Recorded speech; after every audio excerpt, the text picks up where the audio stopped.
THE MAN IN THE IRON MASK by Alexandre Dumas. Chapter XXIV. The False King. In the meantime, usurped royalty was playing out its part bravely at Vaux. Philippe gave orders that for his petit lever, the grande entrée, already prepared to appear before the king, should be introduced. He determined to give this order notwithstanding the absence of M. d'Herblay, who did not return. Our readers know the reason. But the prince, not believing that absence could be prolonged, wished, as all rash spirits do, to try his valor and his fortune, far from all protection and instruction. Another reason urged him to this. Anne of Austria was about to appear. The guilty mother was about to stand in the presence of her sacrificed son. Philippe was not willing, if he had a weakness, to render the man a witness of it before whom he was bound thenceforth to display so much strength. Philippe opened his folding doors, and several persons entered silently. Philippe did not stir whilst his valet de chambre dressed him. He had watched, the evening before, all the habits of his brother, and played the king in such a manner as to awaken no suspicion. He was thus completely dressed in hunting costume when he received his visitors. His own memory and the notes of Aramis announced everybody to him; first of all Anne of Austria, to whom Monsieur gave his hand, and then Madame with M. de Saint Aignan. He smiled at seeing these countenances, but trembled on recognizing his mother. That still so noble and imposing figure, ravaged by pain, pleaded in his heart the cause of the famous queen who had immolated a child to reasons of state. He found his mother still handsome. He knew that Louis XIV. Loved her, and he promised himself to love her likewise, and not to prove a scourge to her old age. He contemplated his brother with a tenderness easily to be understood. The latter had usurped nothing, had cast no shades athwart his life. A separate tree, he allowed the stem to rise without heeding its elevation or majestic life. Philippe promised himself to be a kind brother to this prince, who required nothing but gold to minister to his pleasures. He bowed with a friendly air to Saint Aignan, who was all reverences and smiles, and trembling held out his hand to Henrietta, his sister-in-law, whose beauty struck him, but he saw in the eyes of that princess an expression of coldness which would facilitate, as he thought, their future relations.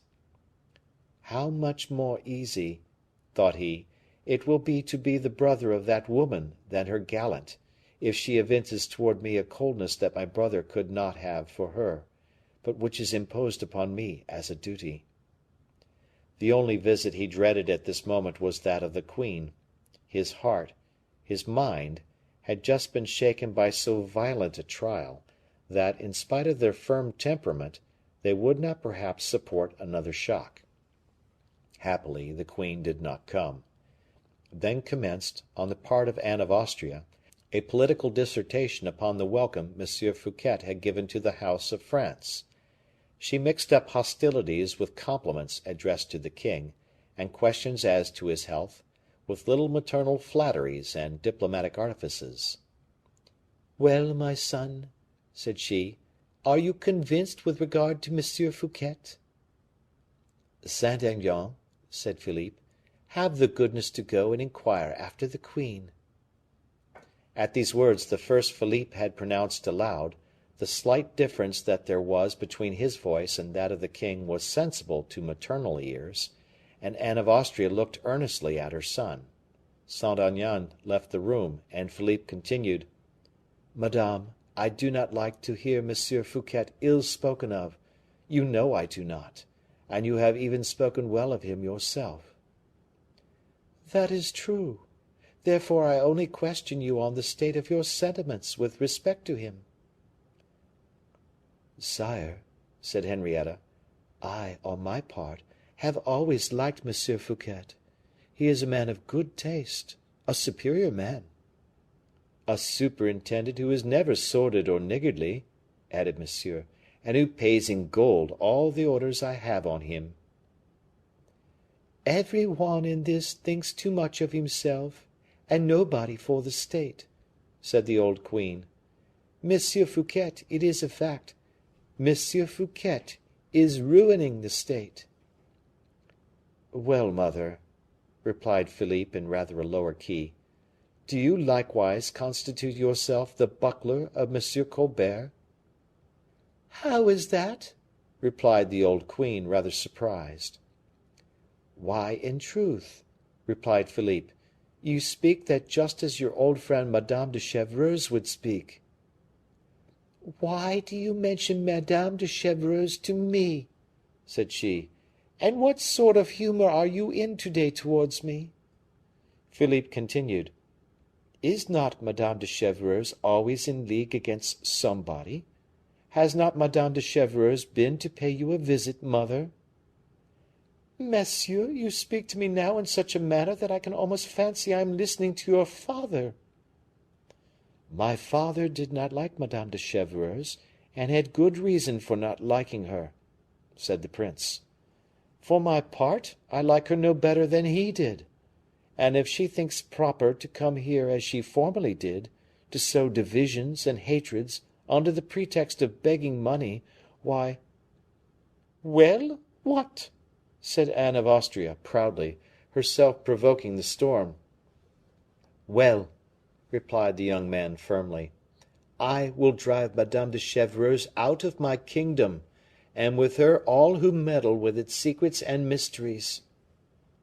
He had not calculated the effect of this terrible speech, or perhaps he wished to judge the effect of it, like those who, suffering from a chronic pain, and seeking to break the monotony of that suffering, touch their wound to procure a sharper pang. Anne of Austria was nearly fainting; her eyes, open but meaningless, ceased to see for several seconds. She stretched out her arms towards her other son, who supported and embraced her without fear of irritating the king. "Sire," murmured she, "you are treating your mother very cruelly." "In what respect, madame?" replied he. "I am only speaking of Madame de Chevreuse. Does my mother prefer Madame de Chevreuse to the security of the state and of my person? Well, then, madame, I tell you Madame de Chevreuse has returned to France to borrow money, and that she has addressed herself to M. Fouquet to sell him a certain secret." "A certain secret!" cried Anne of Austria. "Concerning pretended robberies that monsieur le surintendant had committed, which is false," added Philippe. "M. Fouquet rejected her offers with indignation, preferring the esteem of the king to complicity with such intriguers. Then Madame de Chevreuse sold the secret to M. Colbert, and as she is insatiable, and was not satisfied with having extorted 100,000 crowns from a servant of the state, she has taken a still bolder flight, in search of surer sources of supply. Is that true, madame?" "You know all, sire," said the queen, more uneasy than irritated. "Now," continued Philippe, "I have good reasons to dislike this fury, who comes to my court to plan the shame of some and the ruin of others. If Heaven has suffered certain crimes to be committed, and has concealed them in the shadow of its clemency, I will not permit Madame de Chevreuse to counteract the just designs of fate." The latter part of this speech had so agitated the queen mother that her son had pity on her. He took her hand and kissed it tenderly. He did not feel that in that kiss, given in spite of repulsion and bitterness of the heart, there was a pardon for 8 years of suffering. Philippe allowed the silence of a moment to swallow the emotions that had just developed themselves. Then, with a cheerful smile, "We will not go to day," said he. "I have a plan." And turning towards the door, he hoped to see Aramis, whose absence began to alarm him. The queen mother wished to leave the room. "Remain where you are, mother," said he. "I wish you to make your peace with M. Fouquet." "I bear M. Fouquet no ill will. I only dreaded his prodigalities." "We will put that to rights, and will take nothing of the superintendent but his good qualities." "What is your majesty looking for?" said Henrietta, seeing the eyes constantly turned towards the door, and wishing to let fly a little poisoned arrow at his heart, supposing he was so anxiously expecting either La Valliere or a letter from her. "My sister," said the young man, who had divined her thought, thanks to that marvelous perspicuity of which fortune was from that time about to allow him the exercise, "my sister, I am expecting a most distinguished man, a most able counselor, whom I wish to present to you all, recommending him to your good graces. Ah! Come in, then, D'Artagnan." "What does your majesty wish?" said D'Artagnan, appearing. "Where is monsieur the bishop of Vannes, your friend?" "Why, sire?" "I am waiting for him, and he does not come. Let him be sought for." D'Artagnan remained for an instant stupefied, but soon, reflecting that Aramis had left Vaux privately on a mission from the king, he concluded that the king wished to preserve the secret. "Sire," replied he, "does your majesty absolutely require M. d'Herblay to be brought to you?" "Absolutely is not the word," said Philippe. "I do not want him so particularly as that; but if he can be found—" "I thought so," said D'Artagnan to himself. "Is this M. d'Herblay the bishop of Vannes?" "Yes, madame." "A friend of M. Fouquet?" "Yes, madame, an old musketeer." Anne of Austria blushed. "One of the four braves who formerly performed such prodigies." The old queen repented of having wished to bite. She broke off the conversation, in order to preserve the rest of her teeth. "Whatever may be your choice, sire," said she, "I have no doubt it will be excellent." All bowed in support of that sentiment. "You will find in him," continued Philippe, "the depth and penetration of M. de Richelieu, without the avarice of M. de Mazarin." "A prime minister, sire!" said Monsieur, in a fright. "I will tell you all about that, brother; but it is strange that M. d'Herblay is not here." He called out, "Let M. Fouquet be informed that I wish to speak to him. Oh, before you, do not retire." M. de Saint Aignan returned, bringing satisfactory news of the queen, who only kept her bed from precaution, and to have strength to carry out the king's wishes. Whilst everybody was seeking M. Fouquet and Aramis, the new king quietly continued his experiments, and everybody, family, officers, servants, had not the least suspicion of his identity, his air, his voice and manners were so like the king's. On his side, Philippe, applying to all countenances the accurate descriptions and keynotes of character supplied by his accomplice Aramis, conducted himself so as not to give birth to a doubt in the minds of those who surrounded him. Nothing from that time could disturb the usurper. With what strange facility had Providence just reversed the loftiest fortune of the world to substitute the lowliest in its stead! Philippe admired the goodness of God with regard to himself, and seconded it with all the resources of his admirable nature. But he felt, at times, something like a specter gliding between him and the rays of his new glory. Aramis did not appear. The conversation had languished in the royal family. Philippe, preoccupied, forgot to dismiss his brother and Madame Henrietta. The latter was astonished, and began, by degrees, to lose all patience. Anne of Austria stooped toward her son's ear, and addressed some words to him in Spanish. Philippe was completely ignorant of that language, and grew pale at this unexpected obstacle. But, as if the spirit of the imperturbable Aramis had covered him with his infallibility, instead of appearing disconcerted, Philippe arose. "Well, what?" said Anne of Austria. "What is all that noise?" said Philippe, turning round towards the door of the second staircase. And a voice was heard saying, "This way, this way! A few steps more, sire." "The voice of M. Fouquet," said D'Artagnan, who was standing close to the queen mother. "Then M. d'Herblay cannot be far off," added Philippe. But he then saw what he little thought to have beheld so near to him. All eyes were turned towards the door at which M. Fouquet was expected to enter, but it was not M. Fouquet who entered. A terrible cry resounded from all corners of the chamber, a painful cry uttered by the king and all present. It is given to but few men, even those whose destiny contains the strangest elements, and accidents the most wonderful, to contemplate such a spectacle similar to that which presented itself in the royal chamber at that moment. The half-closed shutters only admitted the entrance of an uncertain light passing through thick violet velvet curtains lined with silk. In this soft shade, the eyes were by degrees dilated, and everyone present saw others rather with imagination than with actual sight.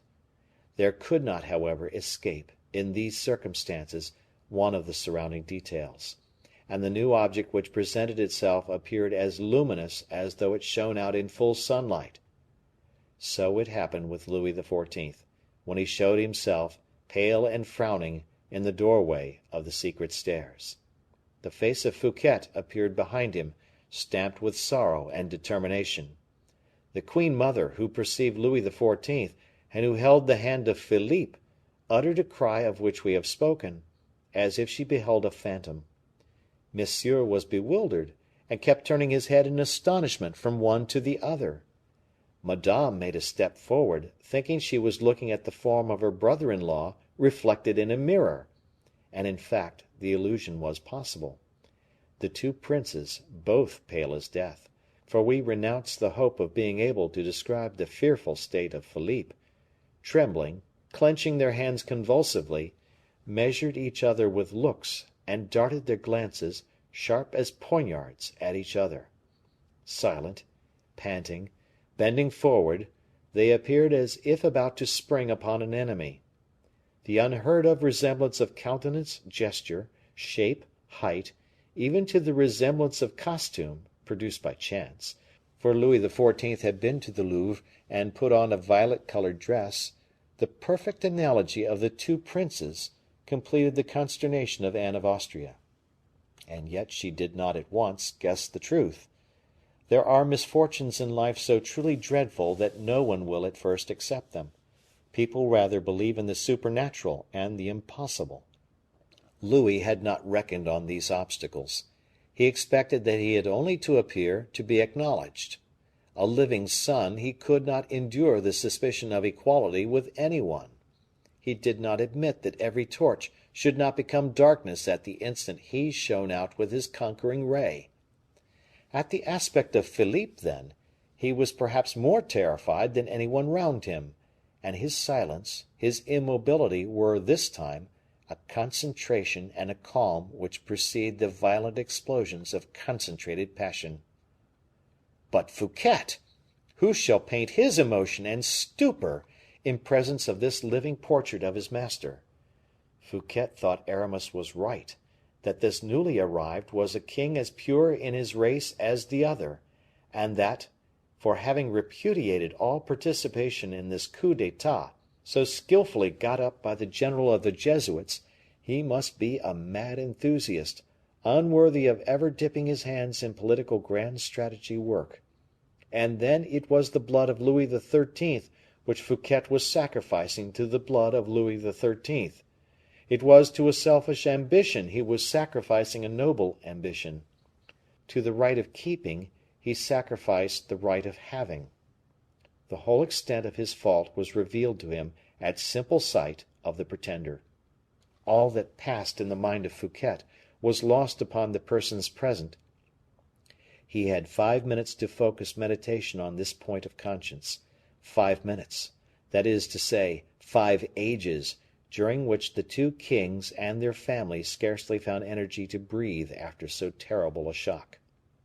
D'Artagnan, leaning against the wall, in front of Fouquet, with his hand to his brow, asked himself the cause of such a wonderful prodigy.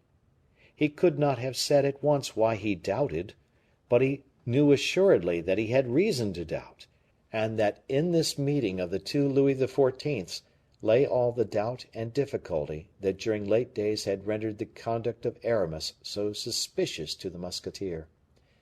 These ideas were, however, enveloped in a haze, a veil of mystery. The actors in this assembly seemed to swim in the vapors of a confused waking. Suddenly, Louis XIV., more impatient and more accustomed to command, ran to one of the shutters, which he opened, tearing the curtains in his eagerness. A flood of living light entered the chamber, and made Philippe draw back to the alcove. Louis seized upon this movement with eagerness, and addressing himself to the queen, "My mother," said he, "do you not acknowledge your son, since every one here has forgotten his king?" Anne of Austria started, and raised her arms towards heaven, without being able to articulate a single word.